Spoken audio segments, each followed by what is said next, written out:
Fox 9 News at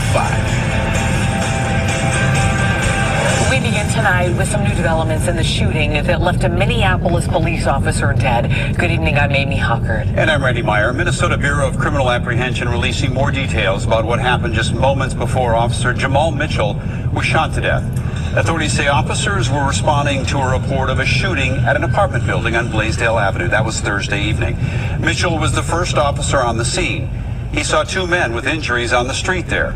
One of them was a bystander. The other was Mustafa Mohammed. The BCA says Mitchell approached Mohammed, who was sitting next to a parked car, and asked if he was hurt and needed help. Officers say without warning, Mohammed pulled out a handgun and shot Mitchell. Investigators go on to say when other officers arrived on the scene, they saw Mohammed continuing to shoot Mitchell.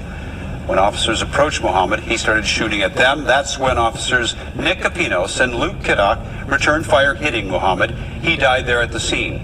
Officer Mitchell died at the hospital. Kiddock was injured. He was treated there and released. A firefighter was also treated for his injuries. The bystander remains in the hospital tonight in critical condition.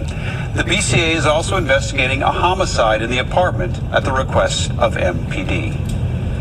We're going to continuously honor Officer Jamal Mitchell. We wanted to make sure to honor him, to honor and respect his family.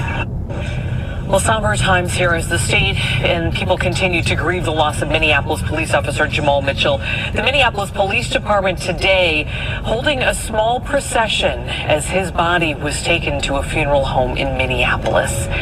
Community members also holding a vigil for Mitchell at the site of that shooting, which was on Blaisdell Avenue. Fox 9's Babs Santos is live in Minneapolis after attending that ceremony. Babs, a tough few days for many in the city, but no tougher than those of Officer Mitchell's family. Officer Mitchell was a father of three. He was a fiance and a twin brother, and his sudden death has so many people in shock. His name deserves to be honored and remembered forever. Minneapolis police officer Jamal Mitchell gave his life Thursday, shot dead in the streets of South Minneapolis while responding to a mass shooting. The BCA says Officer Mitchell was trying to help a man he thought was injured when that man ambushed him. Now is the right time to unite in honoring Officer Jamal Mitchell. On Sunday, this procession honored Officer Mitchell's ultimate sacrifice as the 36-year-old's body was taken from the medical examiner's office to a funeral home.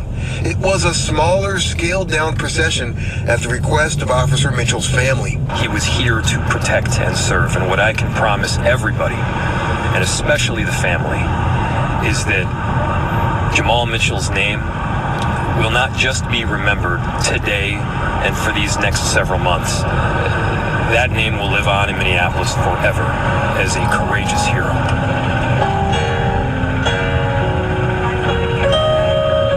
A few hours later, back at the place where Officer Mitchell's life was stolen, somebody ought to say his name. This crowd gathered on Sunday afternoon to pray for peace. We want to thank you, Lord God, for the time that you lent him to us as he rendered service to so many.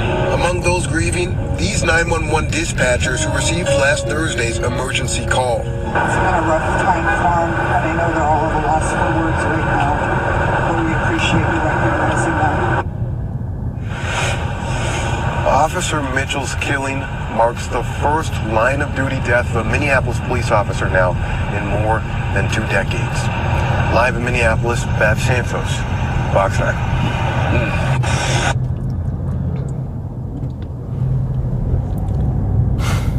Listen, you guys. I'm not happy about this at all. Man, the criminals out here are doing some crazy stuff, man. I'm talking about they ambushed this police officer on a call that he received to come help, to render aid, and this what happens. This man has 3 kids. He's a husband, brother. He has a twin brother. 3 kids, man. Now they got 3 kids growing out without a father. I don't understand how this stuff is just keep happening. Man, I feel so sorry for the family. Man, my heart go out to these people, man. I keep them in my prayers because It's just keep happening a lot. In the past 3 months, more than 12 officers have been killed. You know, they don't show all of them, but more have been killed that I have looked up and I found myself. And it's going to keep happening until something happens. Like, you know, we got to get rid of these criminals on the streets, man. When I'm talking about get rid of them, I'm talking about they need to find a way to get rid of these people. They don't care they died. As you can see, it was suicide by cop. He didn't care to die. He done shot the man. After he shot him, got on top of him and was shooting him some more until another police officer came and shot him, killed him dead. I don't understand how this keep happening in this country. I know people keep saying they need more gun laws, which I still disagree, because there's other people that still need guns that need to protect themselves from idiots like this. Think about it, that cop didn't have no gun, and the criminal had one, right? Look what probably would have happened.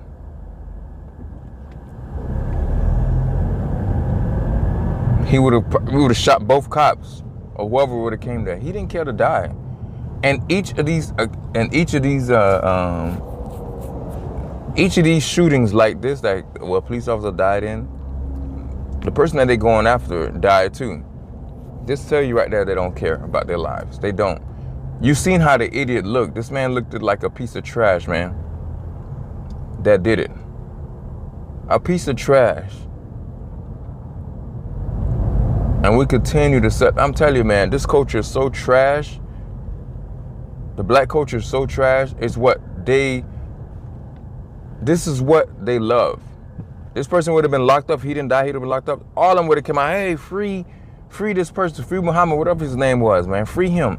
This is what we celebrate. The nonsense, like Sexy Red, these kind of crap. This is what we celebrate. I'm talking about Black Lives Matter. But you went out to kill a police officer that's right there to protect and serve in the community.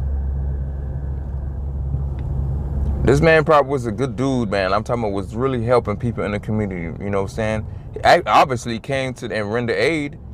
See, two black dudes is on the ground, like these feel like they was hurt or whatever, or injured, and he came to help, and look what happened. He got ambushed for no reason. You're gonna kill somebody, or just kill yourself. I don't understand that. Why not just kill yourself? Now you done killed a cop and then suicide by a cop from another cop that came in out of nowhere to shot you and killed you dead. God help us, man. It's gonna keep getting worse. This last 4 years has been crazy. Crazy, crazy. It's not gonna, you know, anyway, this never hit the top of the news anyway. If it was a white dude that would have done it to a black cop, then it would have been the end of his story. But when it's on black, bro, I tell you, man, nothing get fixed. Nothing's heard of. Jesse Jackson, none of them come out and talk about it at all. This man had 3 kids, man. Raising 3 kids. Now they left without a father. Man, this is crazy, man. You guys have a good one. Thank you for watching, man. God bless you guys, man. I appreciate all the love and support. Have a good one, guys.